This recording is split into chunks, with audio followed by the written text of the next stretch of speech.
Okay, here we go. Nice and quiet. Sound speeds, camera rolling. Holding for sound. Last looks. Calling for last looks. And set, and action. I need to swap batteries. You know, making movies is hard. Making movies is hard.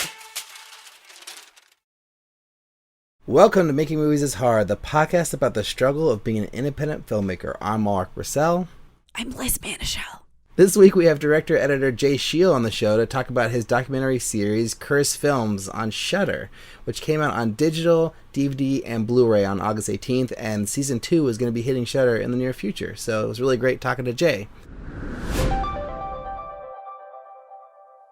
I just always look for those notes that are revealing cracks in my own ideas or perspectives and force me to confront those ideas and articulate why I think it works for the episode or doesn't. So being challenged by really good notes, I think is a great thing, especially when it ends up turning into a better idea than you had. He told us all about how he landed the job directing Cursed Films, the process on making the series, and the difference between when he works on his own thing versus, you know, when he's working for hire.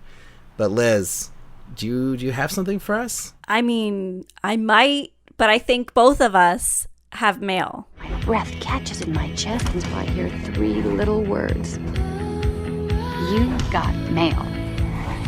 All right, this week we have a brand new, spanking new iTunes review. How many times can I say new in what sentence? Brittany Guerin wrote that this is the best film podcast out, and she gave us 5 stars. Brittany is very kind. So Brittany wrote, I'm a screenwriter and filmmaker, and let me just say I have searched far and wide for a good, entertaining, and consistent film podcast. MMIH is everything I wanted and needed in film podcast. I love the new additions. It's also inspiring that Liz is a mother, because so am I. Oh. Also, subscribe to their YouTube page. Yes, they are up on YouTube now. I'm so excited for more content. Might even support the Patreon when I get my coins up. This is a person we did not pay to write this, and it's as if we did, because she's promoted everything we wanted her to promote and said the nicest things. So thank you very much, Brittany. And at Think Sadie, do you know what that is? I figured that was like her cool username, but okay. I think this Brittany friended me on Instagram and sent me a little message, and I think that was her username. Okay, there you go. Awesome. That's very cool. But well, thank you, Brittany. Yeah, thanks, Brittany. If you want to be like Brittany and follow her exact directions, you can support us at Patreon, www.patreon.com/MMIH podcast. Give us $1, $5, whatever you'd like, whatever, any support matters. You can also send us a question, comment, or suggestion to podcast@makingmoviesishard.com. If you like the show, it really is meaningful for you to leave a review and let us know how we're doing, what you like, what you don't like. You can leave a review on iTunes or any of the places you listen to podcasts on. And lastly, if you head over to our Instagram page, you click the link in our bio, you can head to our brand new YouTube page. And we have reached 100 subscribers, so we are officially off and running, and we would love to share some video content with you. We have another very exciting thing. We've got another short film to talk about. Get shorty. Yeah. Boom, boom, boom. So you make movies, huh? I produce feature motion pictures. I got an idea for a movie. So this week we have a film by listener Charnstar Anderson called Lace. Let's just hear what Charnstar has to say. The reason I decided to make this as a short rather than any other medium is mainly because this was kind of my first foray into straight drama. I work primarily in comedy. I did stand-up comedy for years. I'm far more comfortable in comedy or in genre, and doing such a personal drama is very daunting for me. Very difficult for me to do, and so I decided, I'll just, dip my toe into it. I wouldn't, go crazy with it. And at the same time, I also think that the message I'm trying to get across works better in a short format, because I don't want to spend an hour and a half just saying, hey guys, I'm normal too. I kind of just want to get in and out with that message and let people know that, we're real. Why this story? I think it's probably very obvious that this story is very personal to me. I kind of based the whole ending on a interaction I had when I was 18. It was kind of one of my first moments of clarity, which was I was working at a toy store, and one of my workmates, I noticed that she was wearing pink lacy underwear while we're working at a toy store, and just out of curiosity, I asked her about it, and initially, she was very embarrassed, obviously, and slowly she started opening up, and she started telling me how it wasn't about people seeing it, it was about how it made her feel. And I don't think at the time she realized how formative that moment was for me, because I was kind of like, I understand all too well. That kind of like changed my whole perspective on what was going on with me. And of course, it's something that a lot of people don't know about. I think even though we have comedians like Eddie Izzard or Andrew O'Neill out there who are putting themselves out there and letting them know that this is a normal thing, so many times, we get confused with drag queens or, transgender.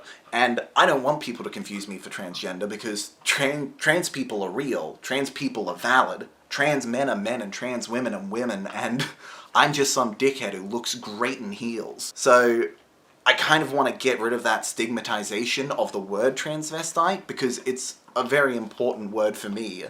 It's kind of a word that, until I knew it was a thing, I was lost. I didn't know what was happening with me. And the moment, I stumbled upon people like Eddie Izzard, it was like, oh, I feel validated. I feel like I found my people. So yeah, I'm hoping, I want to do that for people as well. When it comes to the funds, there were kind of no funds for this film. Everything was kind of done pro bono. I had just gotten out of film school, so I had no money because I spent it all on my grad film. With my grad film, I had 2 different crowdfunding campaigns, and we raised way too much money, and it was all insane, so I didn't want to do any of that now I'm out. I wanted to get as much free stuff as I could. So I was working at the film school. I was able to source all the equipment from there. I was able to source crew from the students there, because now they look up to me because I'm staff. I was an actor before I was a filmmaker, so I was able to source some of my friends from acting school and some people I had worked with prior, and all of these things started coming together, and it was something that I was able to do by myself. Which is why I did so many of the roles I produced, directed, edited. I was trying to just go, you know what, I can do that, that's free. Anything I can do, that's free. Brilliant. Move it on. The one thing where the budget kind of came in was the underwear. The underwear was the underwear and catering. Don't want to confuse the two. That was where all the money went. I didn't want the actors to have to bring in their own underwear, so I bought them underwear. They got to take theirs home. Lydia was far happier about that than John, but, I'm sure John loves it now. We'll see. He spent a whole film wearing it. He loves it. Before making the short, I kind of made a rule for myself that now I was out of film school, I would be making at least 1 short film per year, just so I've always got that creative juices flowing. I'm never going stagnant. So it was kind of getting to the end of the year when this film came along, so I was like, alright, the one thing I want out of it is the fact that I'll have a film this year, and maybe it'll get into festivals. The thing that actually kind of worked out really well in my favor that I genuinely wasn't expecting is that by writing a genre that I was so not used to, it made me work far more creatively. It's improved even my comedy scripts. I've written several scripts since then, and working in interpersonal drama the way I did with Lace kind of really works in those films as well. So sure, I haven't blown up, and I don't think anyone takes me as a serious director yet, but on a personal level, I'm definitely improving, and I can see that, and other people can see that too. Now that it's out in the world, I hope that it serves just to let people know that, not only let other people know that transvestites are real, but hopefully it'll give someone the clarity that I needed when I was younger. I went through so much gender confusion because I didn't understand that, maybe you can just wear it and it's nice. It doesn't necessarily have to be a gender-based thing. It's just that I look really hot in heels and a dress. So be it. Who am I to complain? When it comes to the inspiration of the tone of the film, it's kind of interesting because it changed a lot through from when I wrote it to when we were actually shooting it. There were actually a lot more jokes in the script, which some that I cut the script, some I cut on set. Like, I noticed the way everything was going. I'm like, oh, these don't actually work. And then some I didn't even cut until the edit. But one of the things that really changed the visual tone of it was the episode San Junipero from Black Mirror. I knew that I wanted the film to feel very sexy. There's no better word for it. I wanted the film to feel sexy. And it wasn't until we saw San Junipero that we saw this romance and earnestness that I think we really needed. And that kind of changed the whole way it came about. And I lay all the acclaim on my DP's feet. Gabby Cicino, she blew me out of the park with what she was able to do with the lights to really set what we were going for. And once that kind of like clicked in place, everything kind of came together. Yeah, that's everything. So, Ulrich, you picked this one. I'm putting you on the spot. Why? Why this one?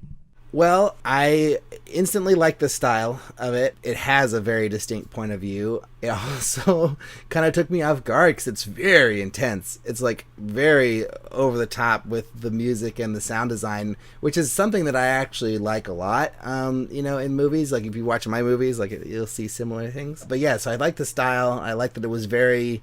And it never let up. Like, it was like pretty much like, no, this is what this movie is. This is our tone. We're going for it.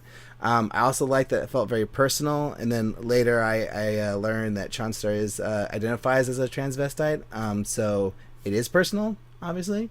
And then I really like the performances too. I thought they did a really great job, and it felt honest and like real. So those were the things that really spoke to me. What did you think, Liz?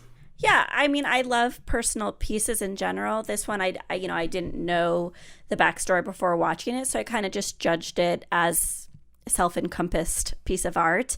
And though it was a little intense for me, and I thought delved into a little bit of expositional dialogue, I do appreciate a film that has to do with sexuality on the margins that has a happy ending.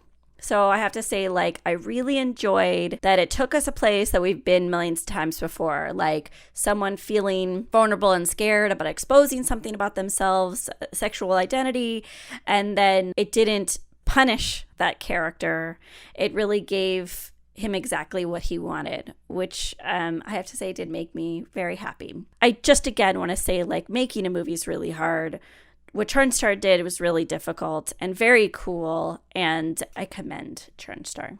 But thank you, Charnstar, for sharing your work with us, and I hope people dig it, and I'm kind of curious to hear what people think. So if you have thoughts on the film, please email us or, talk about it online. We'd love to hear more of, get more interaction around this segment, because we really enjoy doing this.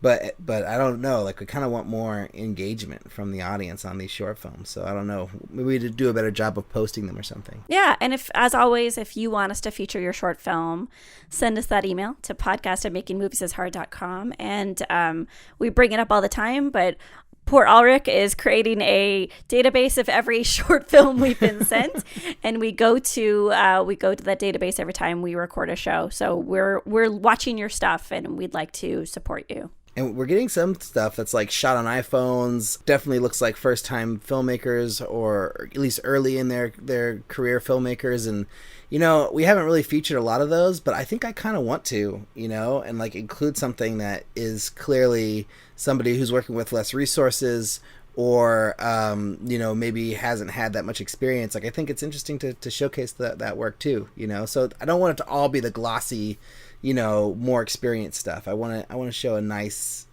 collection of work, But I guess it's about time that we get to our talk with Jay Cheel.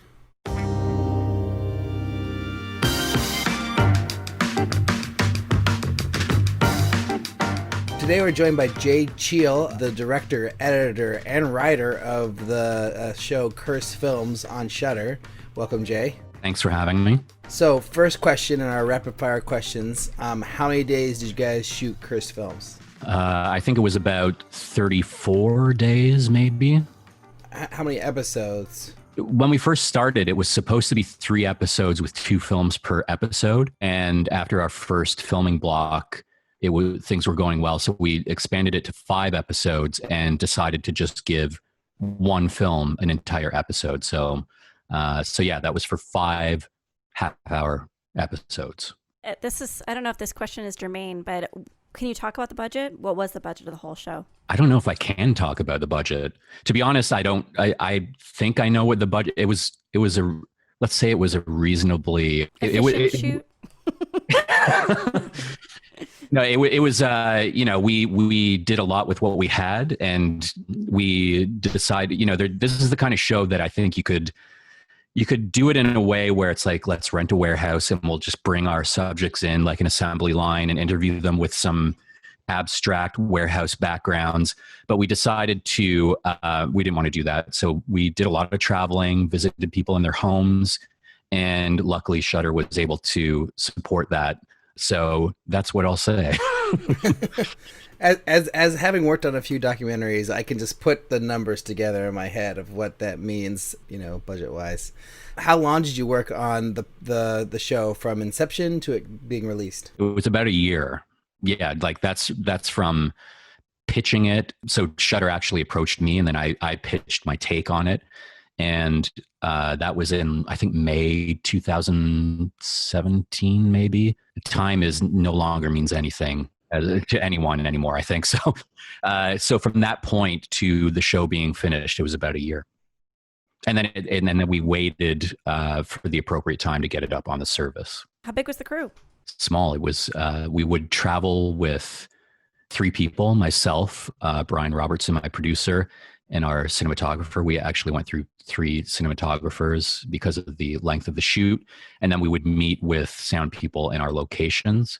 So I for documentaries, I like to try to keep a very small crew and keep it as intimate and casual as possible, especially when we're coming into people's homes and taking over. So it was a 4-person crew. Side question. So when you're working with that small amount of crew, is it like you and your DP lighting together, or does your DP just kind of handle the lighting, or is it kind of like all hands on deck to like just do everything as a team? They'll handle the lighting. I'll give some direction in terms of where we're going to shoot and what I'd like to see. And then as they're lighting it, I'm usually spending time with the subject and chatting and just warming them up a little bit to get to the point where we're ready to shoot, which I think helps as well, just to keep it more conversational and casual. Unless it's someone like, we interviewed Richard Donner and there wasn't a ton of chit chat before that. There was some, and which was amazing, but usually it's the DP working that all out while I'm kind of hanging out with the subject. Very easy. All right, now my real question. Out of all your projects, how difficult was this one?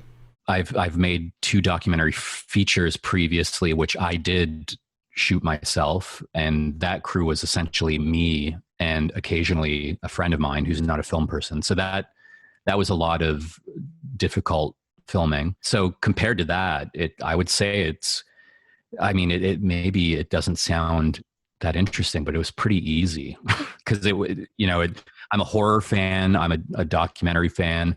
I love filmmaking. So getting to essentially hang out with and chat with people who worked on some of my favorite films and talk to critics and academics about things that I'm interested in and movies that we share a passion for, it's a pretty easy gig. I think that the tough part is in the edit, when you have all the footage and you're putting it together and trying to make a narrative out of that material. That's the challenge, but I like that challenge. Let's talk a little bit about the inception. We're filmmakers, and our podcast is mainly for filmmakers and film enthusiasts, and getting a gig to work with someone like Shudder and having them approach you is ideal. So can you talk a little bit about, was it the prestige you garnered from your 2 documentaries, or how did they approach you, and how did you essentially negotiate the opportunity for yourself? So a few years previous to this, a guy named Owen Shiflett reached out to me when I released my feature documentary, How to Build a Time Machine. And at the time, Owen was working for AMC, and he was interested in the film, and we started chatting and became friends, and eventually he ended up at Shudder. And when he was at Shudder, this idea was presented to them. I believe Robin Jones, who was at Shudder, isn't any longer, but it was her concept, and she pitched this idea of a show about cursed films. And Owen thought of me partly because of my documentary work, obviously, but I had also just done a short film called Twisted, short documentary about local drive-in theater close to me that was hit by a tornado when Twister was playing. And it's this big urban legend around here. And I looked at where the truth lies in that story, because I had always heard about it. And it's the kind of thing, someone who was there and saw it happen. So looking into that story and, just the urban legend side of it and the idea of memory and investigating that on a deeper level, I think Owen saw that was a good fit for Cursed Films. He asked me if I'd be interested, and I basically pitched back to them what my take would be on the series.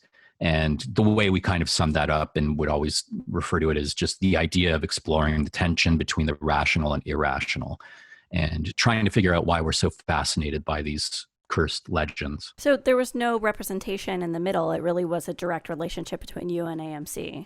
Yep. That's really interesting. It's pretty amazing, because I was looking at your, IMDb before the interview, and it's like, that Twister documentary is like the perfect portfolio piece to get the Cursed Films job. It's like, that makes total sense, and so it's really interesting how things like that just happen, and you were just the right person for the job, and you happen to have that connection to them, and it just all worked out. That's really cool. Yeah, it's great when that happens, and it seems to be a thing with a lot of my work. There's these themes that rise to the surface, and not by any sort of conscious sort of decision making am I exploring these similar ideas, but it just seems to happen. And I guess part of it is just what I'm maybe naturally attracted to or curious about. And I definitely have an interest in obsessives, people who are obsessed about certain things or passionate about certain things. And of course, the connection, as you said, between Twisted and Cursed Films is a very obvious one. And even when I was presented with the chance to pitch on it, I felt pretty good going into the pitch because I had that piece to kind of give an idea of how I would handle the Cursed Films episodes. Having worked in, the feature documentary world where you said it was essentially your project, you had a friend come on, and I assume something maybe somewhat similar with your short. What was it like to get studio notes and have to kind of share that vision on a weekly basis with this team? I mean, it's always an interesting challenge, especially when you're editing your own work. People always say you shouldn't edit your own stuff, and I think that's a valid perspective, but there are some benefits. And when I'm shooting, I've worked as an editor on other projects where I've just been an editor and worked with other directors, and that's always been a very valuable experience in terms of my own storytelling and filmmaking. So even in those cases, I would get to see how that director, a Canadian filmmaker named Kevin McMahon, would handle notes. And that was always a great experience watching that process, because, on my two features, there were notes, but they were minimal, and I had a lot of control over it. But I have done some other work as well for Vice and some other kind of more jobs, that I would have to negotiate, or the sort of noting process. But this is definitely a project that was a lot more of even though it was a job, it became a passion project as well. And it's something that I'm very proud of. And the noting process, I like it. It can be stressful, and it can be tough to compromise certain ideas or certain elements of your vision to make sure that everyone's happy. And I'm always aware of what who we're making this for, what kind of service it is, ultimately what's right for the project and the intent of the project. And I just always look for those notes that are revealing cracks in my own ideas or perspectives and force me to confront those ideas and articulate why I think it works for the episode or doesn't. So being challenged by really good notes, I think is a great thing, especially when it ends up turning into a better idea than you had, and it works for the show. But of course, there's always those notes that you don't necessarily agree with, and deciding which battles to fight and which ones to, just kind of let go of in order to retain something else that might be more important for you, I think is an important skill. And just not being overly precious about things unless you really feel that it's important and you can articulate why it's important. If it is that important, then you should be able to make the case why it should be kept.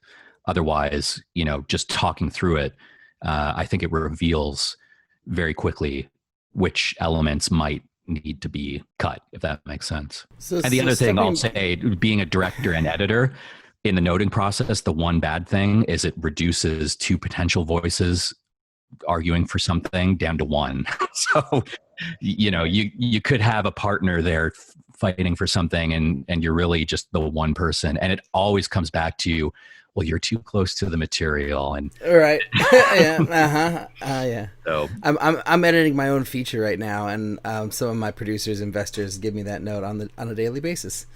Yeah. You're too close, but I'm like, but I'm right.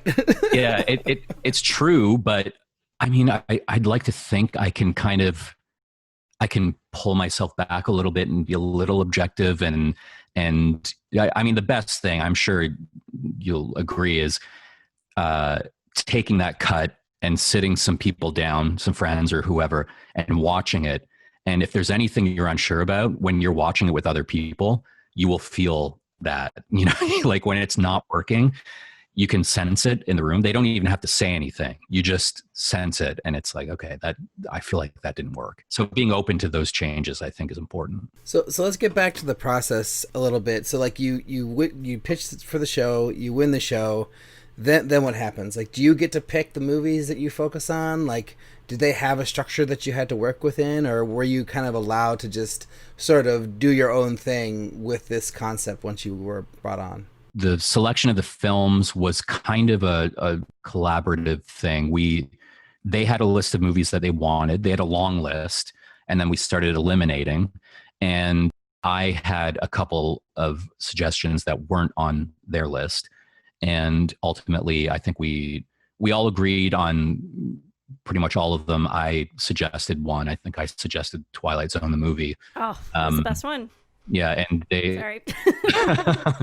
and they agreed. So, but like I said, the initial shoot was for 3 episodes with 2 films per episode. So there was an additional film that ended up being cut from the final. Is it season 2? Or can you say what it is? Potentially season 2. I'm not allowed to say, but I can say that it's potentially season 2. Yeah. So yeah, that's ultimately, I think the first season, it feels very much like almost a greatest hits of what people usually, the films they usually talk about when discussing this subject, and also having enough of a variety where we could start at a place where it might be a little more playful, but then there's a bit of an arc, so that by the time we get to the end of the series and we're at Twilight Zone, the movie, the series has kind of shifted its perspective a little bit. So that was something we wanted to be aware of as well, and making sure that we're not doing 2 films back to back that might feel very similar. I wanted each episode to feel like a different, essentially short documentary on each film. Speaking of the Twilight Zone episode, you used the footage or somehow you tracked on the footage of the amazing, Arik, I'm sure you've heard the story of the helicopter incident and the 2 children in it's the Vietnam segment, right? It's set in Vietnam? Yeah. We don't need to go into it, but I'm curious, I had never seen that footage before. It was a shock to see it. Was that a legal battle that you had to win, or was it actually relatively easy to archive, achieve that archival win? It's easy to find. The real discussion was whether to include it and what to include. I mean, the scene was filmed with, I think, 5 cameras, so there's multiple angles, and The one we used is the furthest away from what happened. There are angles that are like medium shots to medium close-ups of them, and it's horrendous. And yeah, I mean, it wasn't a decision that was made lightly, and ultimately felt like it was. There's also this idea surrounding this footage that it has this sort of mystique surrounding it, like the footage that nobody's ever seen, and how did you find it, and where did it come from, and as though like we've delivered some exclusive, reveal, but the footage was widely available and broadcast on the nightly news when this trial was taking place. So they showed the accident in full. I mean, there's a part in the sort of news montage in that episode where you see the accident playing out again on the news, and I cut away before the impact, but they showed the impact on that news broadcast. So it wasn't something that was kind of buried. It was part of the trial, and for that reason is accessible. It's just a matter of, the ramifications of using that footage in terms of, introducing that into this episode, and why you would choose to do that. And I think with every episode, my kind of the way I approached it was to allow the subjects to dictate the tone.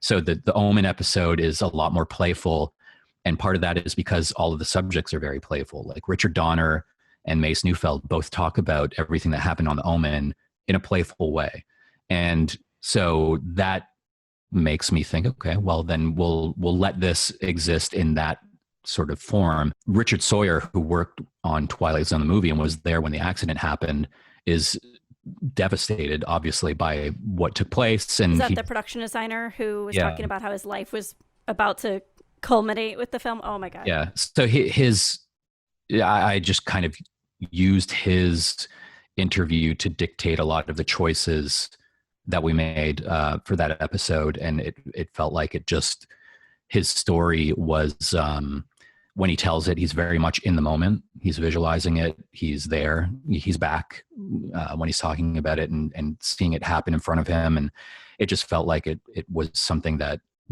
we should use to accompany what he went through. And also by the end of the series, to get to a point where we suggest that, Phil Nobile talks about this idea of curses kind of disappearing because of self-documentation, and everything is filmed nowadays, and it doesn't leave much room for this idea of a curse. And I think that's kind of true, because all of these stories that we talked about leading up to the Twilight Zone movie, I feel like if there was footage of all of those things, then people might not be sharing those stories in the way that they do. It would feel a lot more real. And having that footage, and that footage having been broadcast over the news and becoming a little bit of a story, I think robs that event of that supernatural power, because it just exposes it for what it was, which was a massive failure in protecting those kids and Vic Morrow. And when you see the multiple angles, it makes even less sense. Like talking about movies being hard to make, they're very hard to make. And this shows that, it's very easy to just get caught up in, whether it's the filmmaker's ego, wanting to have things bigger and better and more real, or having a last night of filming and wanting to get as much in the can as you possibly can at the lowest cost. And in that scenario, they were shooting with 5 cameras, this giant stunt that they wanted to capture all at once from multiple angles. And when you look at the angles, the one in the show is so far away that they're so tiny, you can't tell that that's Vic Morrow. It could have been a stunt double, and the kids could have been dolls. And the angle that's close is so close that you can't see the helicopter. So They could have done it without the helicopter. So it really was just a matter of trying to get it all in one and putting these people in this dangerous position that they in no way had to be put in. And they were just, it is essentially the hubris of the filmmaker thinking that, bigger and better. And John Landis talking about when they did the test explosions, you ain't seen nothing yet.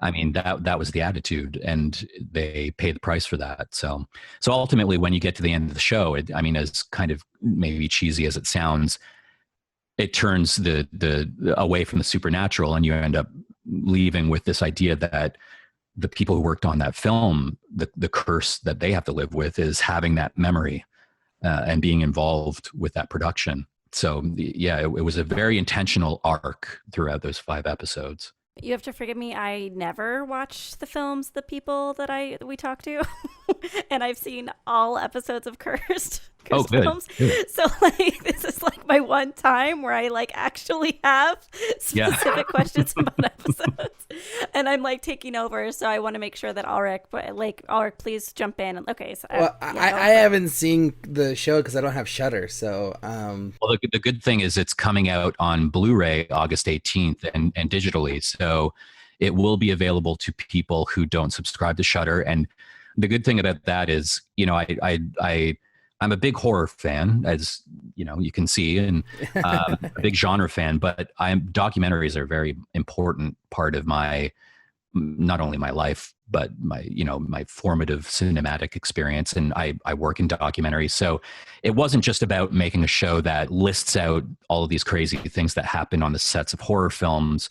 It was about trying to make a series that works as a proper documentary, where we're attempting to use that concept of a cursed film as the opportunity to discuss other things about the human condition, and, you know, ideas of magical thinking and coincidences and pattern seeking, and why we are so fascinated by these stories, and why the ones we're fascinated seem to usually come from horror film sets. So what does that mean? What does it say about horror films in general, and how we interact with them and what they mean to us? So you know, the goal was to make a series that kind of elevates beyond, you know, the E! True Hollywood Story sort of spooky events on a film set. There is that there, but we attempt to get a little past that and dig a little deeper. That was also a great experience. I'm also dying to know, you have, I think it's the last episode where someone puts a curse on a movie, and I'm sure every single person has asked you this, but can you say what movie was cursed? I wanted to put the movie in the episode. That was a note that I lost the battle on. The compromise was after the credits, you see him do the curse, and it's bleeped out which film it is. So I guess I can't say what the movie is, but I can say that the movie is currently postponed. Oh. Is it Wonder Woman? Wait, hold on. It is not Wonder Woman. Okay. I will say that. That's my heart. And it could be a good number of films, which I won't press you on. Yeah. Top Gun 2. Yeah, unfortunately, all these other films, he cursed one specific film, and all of these other films were the collateral damage of him cursing the one. So, yeah. Amazing. Well, talking about the pandemic, how are you surviving it work-wise? Like, are you, I know it's different for documentary as well. It's like, I'll reckon are mainly fiction filmmakers, but are you working on a bunch of projects right now? Are you in post, or is there a moratorium for you as well? So, I mean, luckily I had just started work on a doc series that I can't really say much about it, just because I'm not directing it. I was working as a writer and story producer, which is an interesting experience for me, because usually I'm directing. So it was great to kind of just have this other perspective and really focus in on giving notes about story, and using that experience to enrich my own understanding of telling a good story. So I've been working on that since last November up until this summer. I'm now kind of only on it like once a day, but I was lucky enough to be regularly employed with that gig and be able to do it from home once we moved to working from home.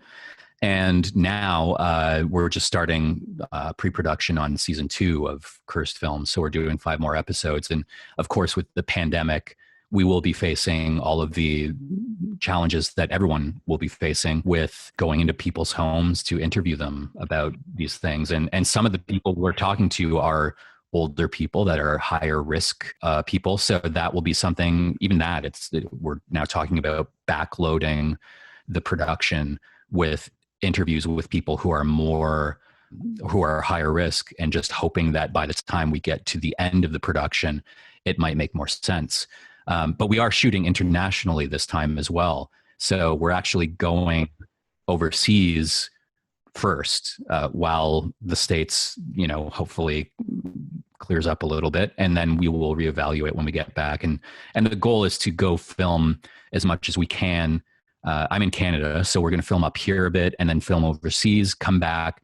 I'm going to cut the show again. So I'll be cutting while we're waiting for our, window to get into the States, when that makes sense, and then pick up from there. Yeah. I mean, besides having to come in from a different country, I'm sure that's not the easiest thing to do, but with a 3-person crew, I mean, come on.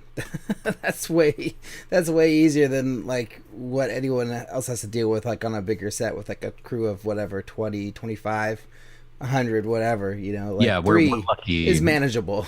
The only thing that it might change is we might end up bringing a sound person with us so that we can keep track of the testing, COVID testing, because usually we would meet someone in our locations, and sometimes that does not work out. But right. rather than, just trusting that they will get their test done, and having a little control over that. And if anything, for the sake of the subjects that that are allowing us to come into their homes. And potentially one thing we might do is get PAs in the locations to handle things like, the wiping down of gear and whatever else. So those are all protocols that are being worked out by the producers, and we're obviously going to keep it as safe as possible. So here's kind of an off the wall question. So like, you make a lot of documentaries. You're also a huge horror fan. Do you have any interest or excitement or ambitions to, do your own like narrative horror film one day? Yeah, for sure. I don't ever want to stop making documentaries, but I would love to get a chance to make some scripted genre features. We are working, it's not a horror film, but we're currently raising the money for a feature doc about John Titor, who is a supposed time traveler who posted online in the year 2000 and told this great story about being from the year 2036 and going back to 1975 to get an IBM 5100 computer because it has this code language that they needed to rebuild the American infrastructure. I remember this. I remember this story. Yeah, so we're working right now on getting that financed, and we're coming along quite well. And that will be literally like a documentary with a science fiction film on top of it, with actors and everything, and will kind of be a true hybrid that for me is exciting because it will work as the merging of those two worlds, and hopefully suggest my ability to handle scripted filmmaking and genre filmmaking. And it will just also work as a great storytelling conceit for this particular subject. So yeah, that's something that I'm excited about, and eventually would like to just transition that into a full out scripted, whether it's horror film or thriller or whatever.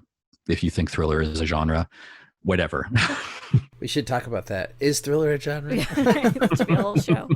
I'm a little taken aback because the way you said that the fiction side of the hybrid documentary will show your capability in fiction, and I understand that Canadian features are financed in a different system than U.S. American films are, but why not just fundraise for the fiction film that you want to make? What is it, part of that system of trying to have a sample in order to get money, or is it because you want a stepping stone yourself?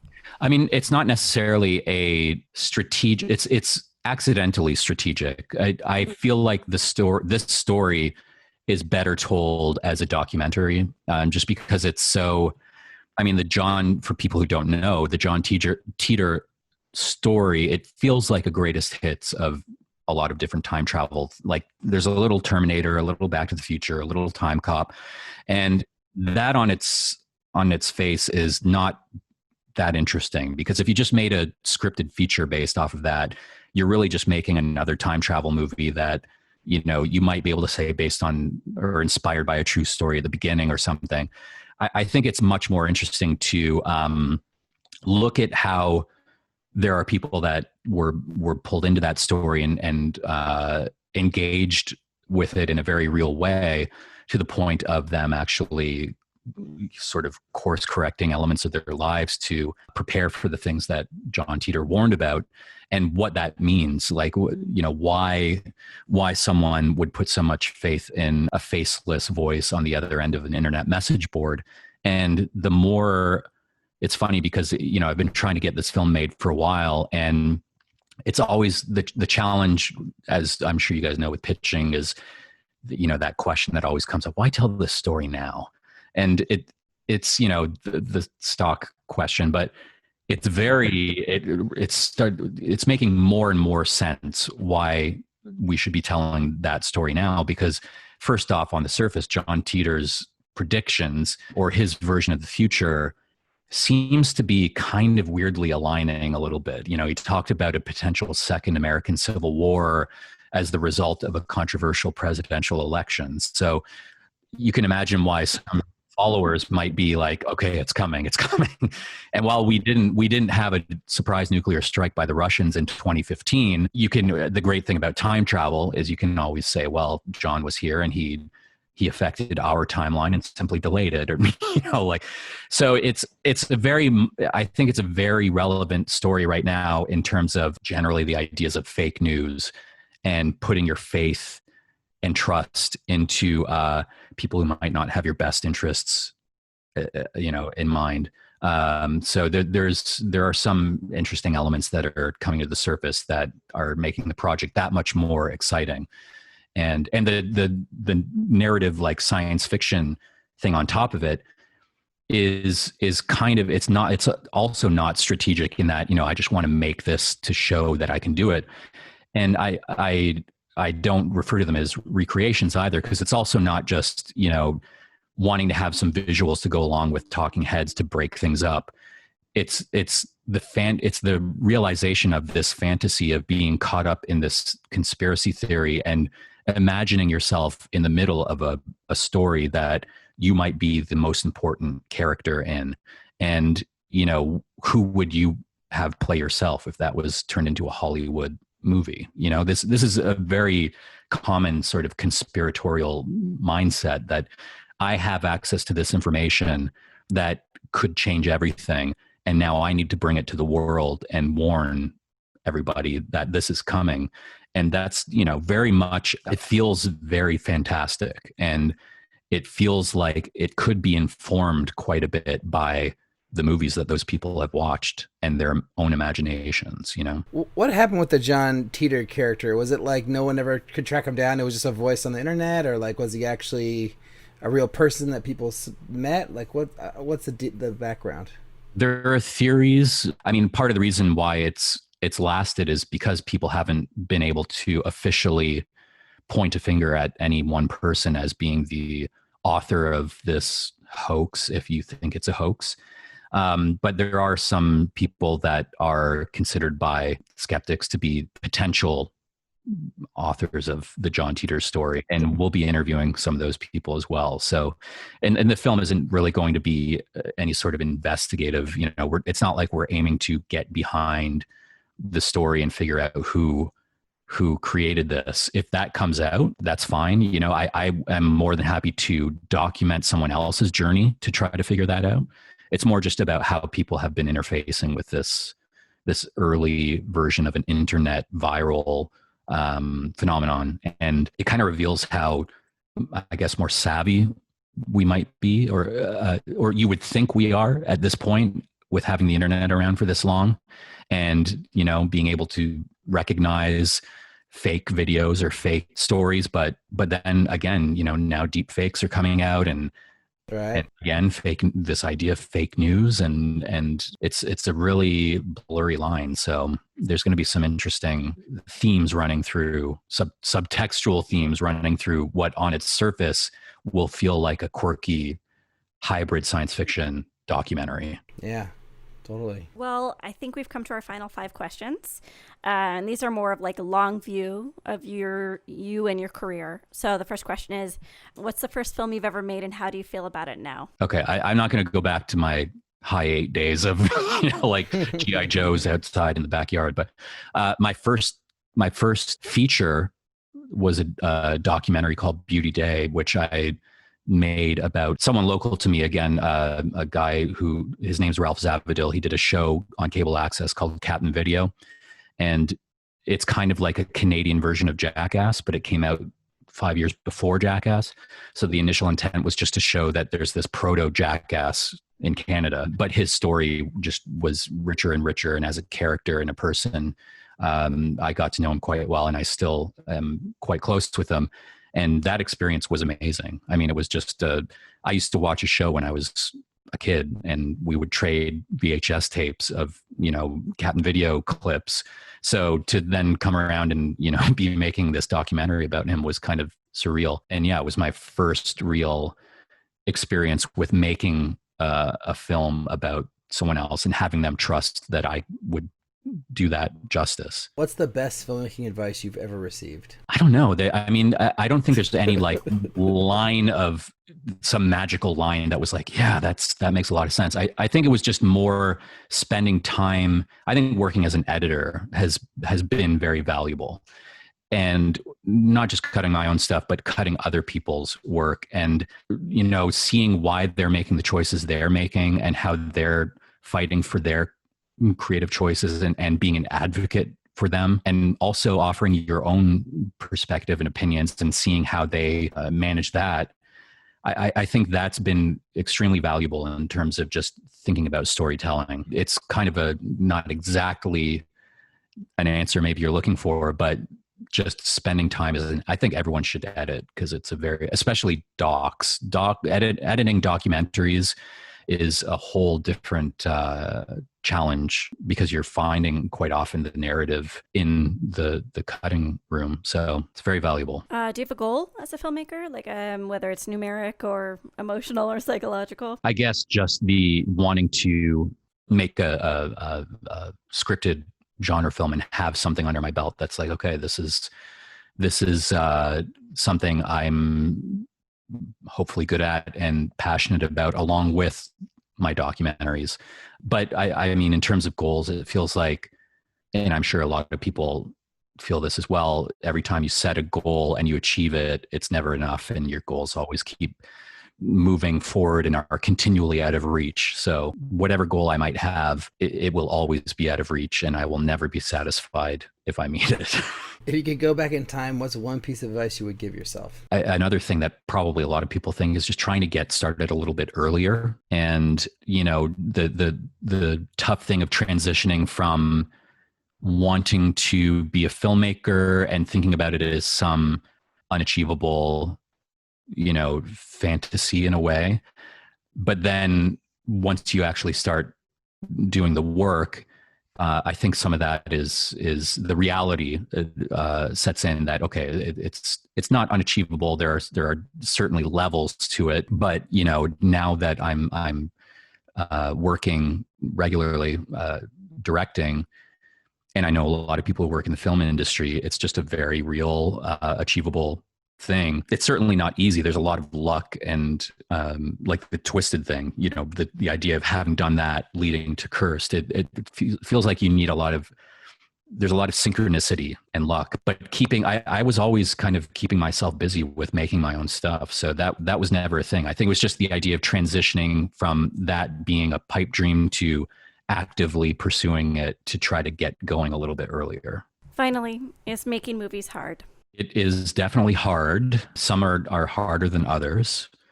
As I said, Cursed Films was kind of an easy gig because it just sort of perfectly aligned with my sensibilities. But I have worked on things that have been not only difficult creatively and, in the noting process, but also difficult in terms of, like shooting 9 days and then hearing that the hard drive got a virus and all of the 9 days of footage is gone.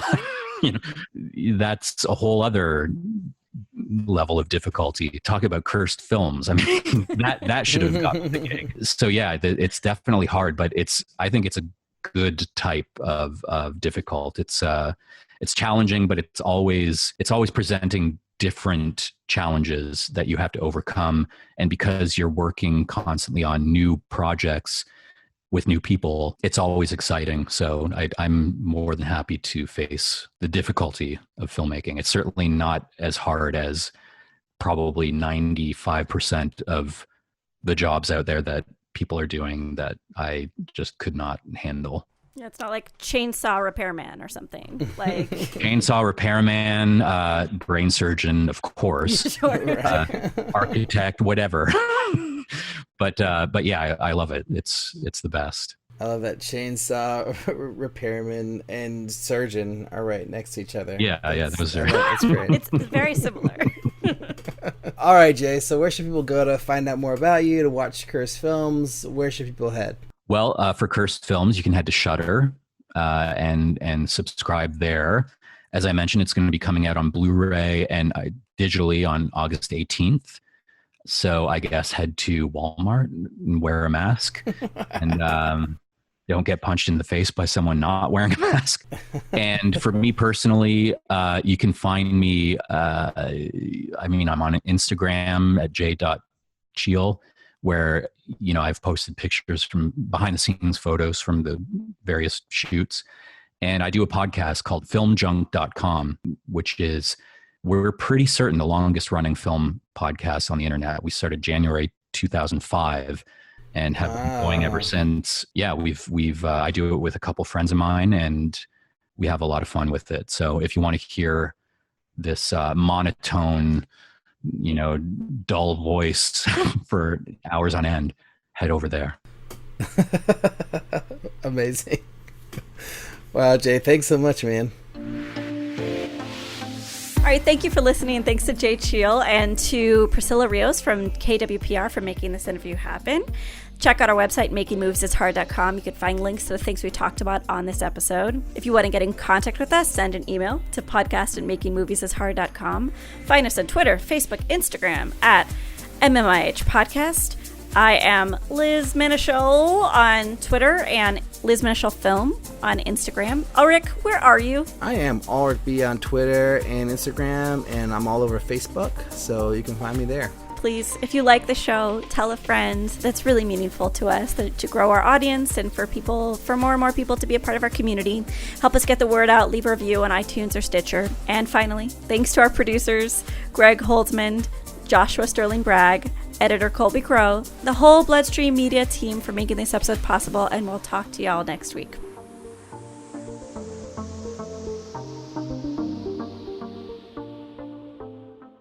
Blah, blah, blah, blah, blah. I want to make movies. Blah, blah, blah, blah. So...